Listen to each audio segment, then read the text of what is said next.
Kalian ingat nggak sih pelajaran tentang metode ilmiah di sekolah? Biasanya kan isinya daftar langkah-langkah yang rapi dan berurutan gitu. Tapi, gimana kalau saya bilang cerita aslinya tuh jauh lebih seru, lebih berantakan, dan lebih mirip kayak kisah detektif? Nah, ayo kita main detektif-detektifan dan pecahkan misteri ilmiah pertama kita, kasus tikus dengan dua warna. Oke, cerita kita ini dimulai dari sebuah teka-teki. Sebuah misteri biologi yang sebenarnya ada di depan mata kita. Yuk kita kenalan sama dua tokoh utama kita. Nah, di kiri ini ada tikus pantai dengan bulu terang yang pas banget sama pasir putih habitatnya. Terus di kanan, sepupunya, si tikus daratan. Bulunya gelap, nyatu sama tanah yang subur. Dan bagian paling menariknya, mereka ini spesies yang sama. Nah ini dia nih pertanyaan utamanya. Ini bukan cuma soal warna bulu loh, ini soal bertahan hidup, soal evolusi, dan soal gimana para ilmuwan ngebongkar rahasia alam. Petunjuk pertamanya, wah datangnya dari atas dan bawah nih. Para predator di ekosistem ini semuanya ngandelin mata buat nyari mangsa. Ini detail yang penting banget. Kalau kelihatan, ya siap-siap jadi santapan. Dari pengamatan itu, para naturalis zaman dulu punya ide yang masuk akal banget, yang kita sebut hipotesis kamuflase. Idenya simpel, warna bulu tikus itu ya buat ngumpet. Tapi kan di dunia sains, ide yang kelihatannya logis pun harus tetap diuji. Oke, jadi para ilmuwan udah punya hipotesis. Terus gimana cara ngujinya? Nah, buat jawab itu kita perlu coba mikir kayak mereka sebentar. Dan tenang aja, ternyata caranya nggak serumit yang kita bayangin kok. Jadi hipotesis itu sebenarnya apa sih? Gampangnya, anggap aja ini tebakan paling cerdas yang kita punya. Bukan sekedar nebak-nebak asal ya, tapi penjelasan yang masuk akal buat apa yang kita lihat. Dan yang paling penting, penjelasan itu harus bisa diuji.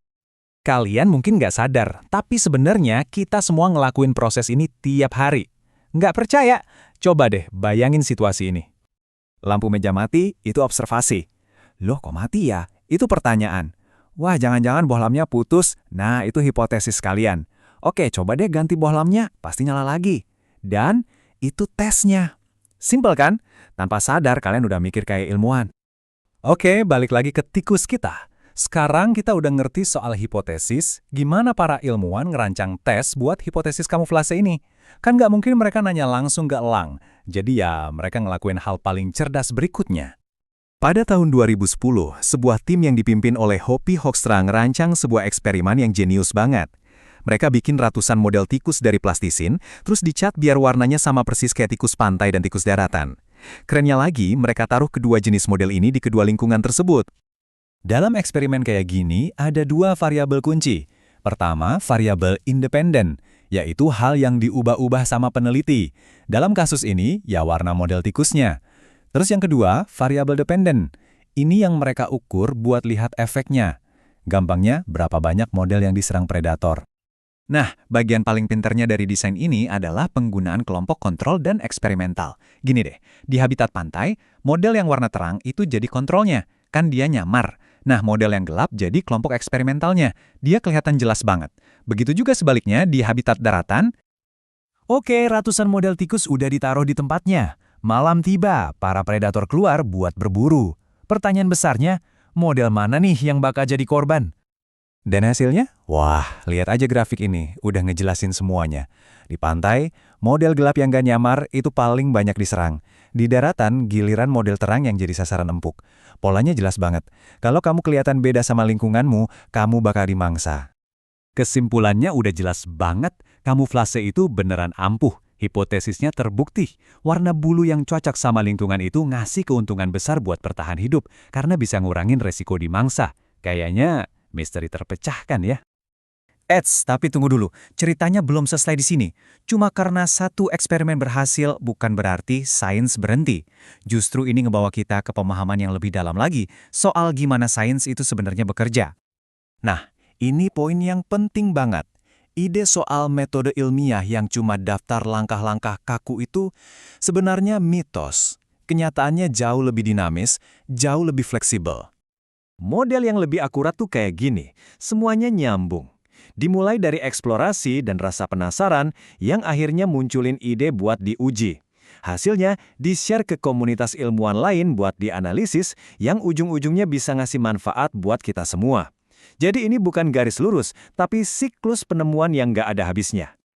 Ngomong-ngomong soal hasil dari proses ini, ada satu lagi nih kesalahpahaman yang sering banget terjadi dan perlu kita lurusin, yaitu bedanya antara hipotesis dan teori. Wah, ini penting banget. Kalau di obrolan sehari-hari kita dengar orang bilang, itu kan cuma teori, biasanya maksudnya itu cuma dugaan. Tapi dalam konteks sains itu salah besar.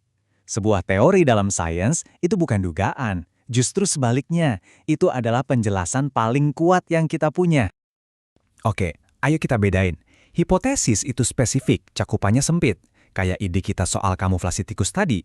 Sementara teori ilmiah, contohnya teori evolusi lewat seleksi alam, itu cakupannya luas banget. Teori ini ngejelasin kenapa kamuflasi tikus itu ada, plus jutaan pengamatan lain di seluruh dunia biologi. Sebuah teori itu didukung sama segunung bukti dari macam-macam bidang ilmu. Dan disinilah letak keindahan dari sebuah teori yang kuat. Teori itu bukan akhir dari sebuah pertanyaan, justru sebaliknya, dia jadi pemicu pertanyaan-pertanyaan baru. Teori seleksi alam itu udah ngelahirin ribuan hipotesis dan eksperimen baru, yang masing-masing ngebuka pintu baru buat kita ngerti soal kehidupan. Jadi, dari misteri dua tikus kecil ini, kita bisa lihat kan kalau sains itu bukan soal ngapalin fakta.